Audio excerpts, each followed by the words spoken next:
Hey Women's Health, I'm Sohee. What is something I did for myself this morning? Technically started last night. I got a really good night of sleep. I don't have any special ritual. I just go to bed and try not to stay on my phone for too long, but I'm still working on that. What is something that puts me in a good mood? Definitely would be whenever I have a good night of sleep. It's the difference between I'm goofy, I'm cracking jokes versus I'm a gremlin, absolute gremlin. So today's a good sleep day, so that's great. I also love the feeling when I finish a really good workout. My form was feeling great, I felt strong, maybe I set some PRs here and there. So when I reach the end of my planned workout and I can actually do it in full and not have to cut it short or anything because the day's really busy, I feel really, really good about myself. What are my favorite workout moves? I am a sucker for the traditional lifting movements. I love the squat, bench press, deadlift, overhead press, the pull-up, and then all the variations thereof. I would say in the past couple of weeks, I'm starting to get the itch for pursuing really solid strength gains lately. So I want to get my numbers up there. So that's something I'm having a lot of fun with. What is my advice for women wanting to get into lifting? There's so many places to start. I would probably say work with what you have. So my target population is women, which is great, and I work with a lot of beginners especially, and one of the biggest things I notice is that they are uncomfortable or afraid to go into a conventional gym setting, especially if it's crowded, there are a lot of guys around, they don't want to look silly not knowing what they're doing. I would say if that's the case, then start at home. Start with what you feel comfortable doing in the privacy of your living room, your bedroom, somewhere where you're not gonna feel self-conscious. Pull up some trainers' videos that you trust, grab a pair of dumbbells or anything around your house. You'd be surprised how creative you can get with a backpack or a duffel bag. You can fill it with cans, bottles of water, textbooks, and things like that to create makeshift weights, and you can learn your movements that way. During the pandemic, I showed several videos of how to do, I actually released a whole program on how to lift at home using zero traditional gym equipment, and it was all like, okay, here's how you take a backpack, make sure it's very sturdy. Now we're gonna fill it up with this and this and this. And I'd weigh it and it was like 35, 40 pounds. And I filmed several videos of me doing actual like squatting movements, things like that with like a backpack as my weight, and it worked great. Healthy eating to me is about liking the way that you eat and also eating in a way that is actually sustainable for you. And that to me means an inclusive diet, not an exclusive diet, which I think is the opposite of what many fitness coaches tend to preach. So I am not a fan of restricting or banning any foods outside of medical restrictions or actual personal preference. So if you don't like bagels, I would never force you to eat bagels, for example. But if you love bagels, I would say find a way to include them in your diet, because I am really big on actually maintaining a healthy relationship with food, and that includes not obsessing over all your nutrients, not obsessing over calories. And I've been there, it's not a fun place to be, and I want you to be able to eat in a way that makes you feel really good, but also allows you to live your life.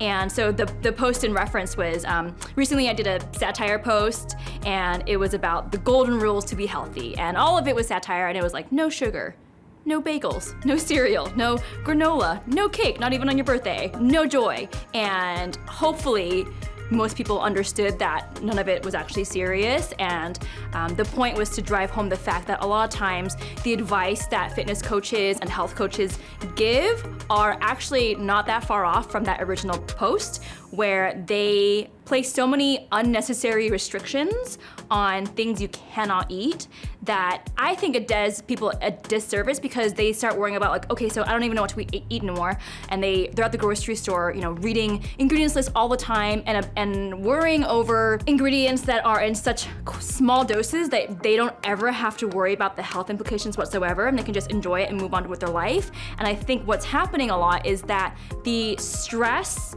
of worrying about what you're eating ends up being worse for your health than what you're actually eating. I would rather you relax. If you want pizza, have your pizza.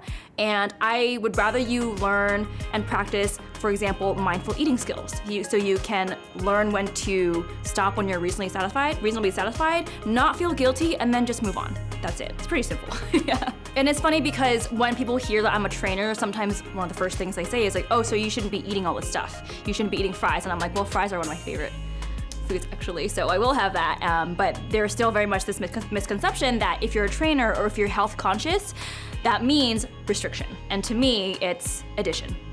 How do I navigate fitness with ADHD?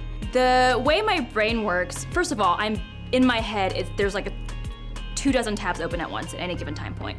But when it comes to my fitness, I definitely come from a background of the first several years of my fitness journey. I was changing my program every other day and looking for whatever was the next exciting thing. And so I was obsessed with, okay, well that looks like a better program, that looks more perfect. So I'd change variables. And then because of that, I was never actually sticking to anything. Nowadays, knowing my personality especially, I've really whittled things down to repetition of the same workouts every week. And I love especially to track my progress. So if I say like, oh, this is how much you benched, this is how much weight you did, this is how many reps you did, I write that down. And then the next week, as long as I'm feeling good, I'll say, okay, let's see if we can get an extra rep, or let's see if we can increase the load on that. So the numbers, so that's a big part of why I like the traditional movements, because it's very easy to say, okay, that was this many pounds, as opposed to maybe like a yoga move, which is also great, but yoga it might be harder to quantify your progress necessarily. So I like objective numbers. So whatever I can do to objectively track my progress, I will do that. So I have a bit of a disordered eating background, and so when it comes to numbers, I'm very careful to track things that I know are actually beneficial for me and my mental health, like my lifting numbers and whatnot, and not quantifying other things like what are my body measurements looking like from day to day? Have they dropped or changed from last week or last month? I don't really worry about that stuff, and instead I focus on things that I know will actually make me feel good about myself. Do I have tattoos? I actually have 3 tattoos. I've got one behind my ear, one on my right shoulder blade, and then the newest one is on my ring finger. So these 2 I'm actually trying to get removed sometime soon. But this one I got last year, and it's my husband's initials, and he has the same. He's got my name written in Korean on his ring finger too. Do I have any injuries? The one semi-serious injury happened like 7.5 years ago, but it actually was while I was deadlifting and I hurt my back. It is because I was very underfed that day and my body was not prepared to lift the loads that I was trying to lift.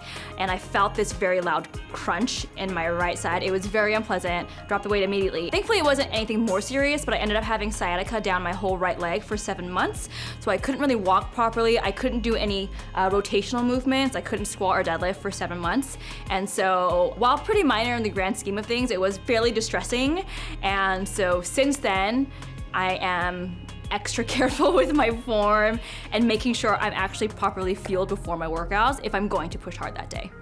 One of the worst things you can do when you're injured and hurt is to stay completely immobile, is to stay bedridden. So I did train a lot of upper body, so upper body had no restrictions, and then lower body I would do some single leg work, like light single leg work, and I was able to do hip thrust and glute bridge variations with no issue. So I did a lot of that in the meantime. How do you overcome fear in the gym? From my experience working with a lot of women in the gym, so a lot of times they'll come train with me, they'll say, hey, can you check my form? I recently just finished data collection for my PhD training study actually, so I got to work with dozens of women, and I kept seeing the same theme over and over, which was, well, I don't push my workouts because I'm not sure if my form is good enough. And because I'm not sure if my form is good, I don't want to push and then hurt myself. So that was just over and over repeated theme.